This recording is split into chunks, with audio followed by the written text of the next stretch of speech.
Hello guys, happy match kami ngayon ni Marley Bigonia. Oh, tapos ayan, for my 12 years here, ngayon lang ako nakatanggap nito sa kanila ng ganito.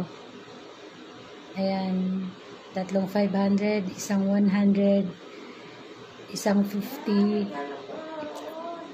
Tapos meron pa kaming gift. Hindi namin alam kung ano yung laman. I-open pa namin. Tapos may message pa sila. Ito. Ayan. After kasal ng alaga namin, yan, may binigay sila sa amin ng ganun. Pero hindi namin alam kung, pero hindi naman siguro, hindi namin sa salary to. Kasi kung salary namin to, magsasabi si madam. Gift lang talaga siguro yan.